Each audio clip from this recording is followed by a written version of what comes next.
Exception is always there. بہت اچھے مسلمان بھی ہیں, میں نے دیکھا ہے, اور یعنی ان کی مثالیں بھی دی جا سکتی ہیں الحمدللہ. اور آپ کی جو سوسائٹی ہے یوتھ کلب کے ساتھ جو بچے, آپ نے ان کو بہت قریب سے دیکھا بھی ہے.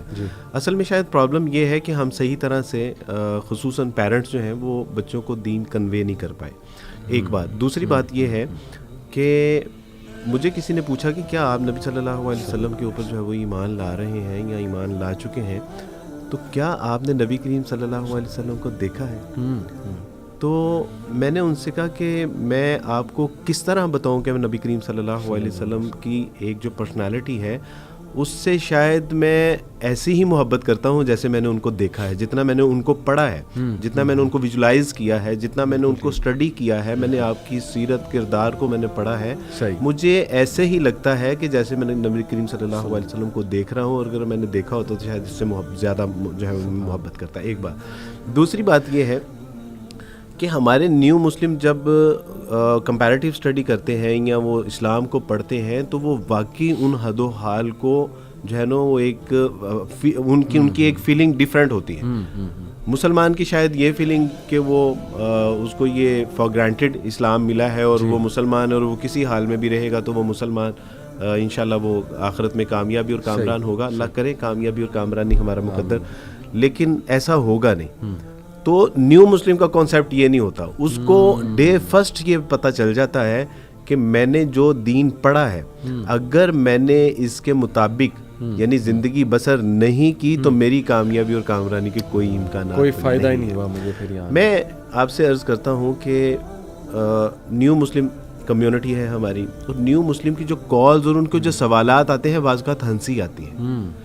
ایک بچی نے مجھے کہا کہ عبدالواحد بھائی میں نے اپنے ابائے کے بازو میں الاسٹک پہننا شروع کر دیا. اچھا. تو میں نے کہا جی وہ کیوں؟ انہوں نے کہا کہ عبدالواحد بھائی میں ایک بار سفر کر رہی تھی اور میں نے بازو اوپر کیا اور وہ ابایا نیچے آیا اور صرف میری بازو کی سکن نظر آئی اور مجھے حیا آئی کہ میرے اللہ نے تو مجھے کہا ہے کہ تم اپنے جسموں کو چھپا کے رکھو, نہیں اس کے اوپر کپڑا ڈالو. اور مجھے حیا آئی کہ میرا بازو ننگا ہو گیا, میں اللہ کے سامنے کیا جو ہے وہ جواب دوں گی, یا پتہ نہیں یہ حشر والے دن اس کو دوزخ میں جانا.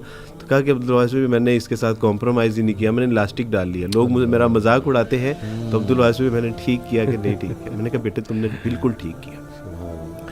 یعنی ایک خنسا, ایک بچی جس نے اسلام قبول کیا اور اسلام قبول کرنے کے بعد اس کو اپنے 3 بچے اور ایک شوہر چھوڑنا پڑا. اچھا. ایک بار فرسٹ ٹائم اس کی کال آئی, عبدالواحد بھائی میرے بیٹے کا انتقال ہو گیا اور میں اس کی شکل دیکھنا چاہتی ہوں اور مجھے میرے گھر والے آنے کی اجازت نہیں دے رہے. تو میں نے کہا بیٹی آپ آ جائیں, کوئی ایسی بات نہیں. وہ آئے, اس اللہ کی بندے نے اپنے مرے ہوئے بیٹے کی جو شکل تھی وہ سڑک کے اوپر دیکھی. انہوں نے کہا کہ نہ گھر آنے دیں گے نہ قبرستان میں جانے دیں گے, سڑک کے اوپر. اور ہمارے ساتھ 2 جو ہے وہ پولیس موبائل تھیں اور ان کی کسٹڈی میں یہ کہ فساد نہ ہو, سڑک کے اوپر ایک ماں, اس کے جذبات احساسات کیفیات کیا ہوں گے. دوسرے بچے اس سے ملنا چاہ رہے تھے لیکن انہوں نے چھین کے اس سے پیچھے کر لیا. یعنی ایسے لگ رہا تھا جیسے یہ صحابہ اکرام رضوان اللہ اجمعین کا دور ہے اور وہی ساری تنگی تکلیفیں پریشانی مجبوریاں شاید دوبارہ وہ دور شروع ہو گئی. اس کو کھینچ کے پیچھے کیا اور مجھے لگتا تھا کہ بس اب یہ گئی. لیکن اس نے, اللہ کی بندی نے کہا, انہوں نے کہا کہ یہ تو میرے 2 بچے ہیں, ایک انتقال کر گیا, 2 باقی بچے ہیں. اگر ایسے درجن بچے بھی ہوتے تو اللہ کی راہ میں سارے قربان کرتے تھے.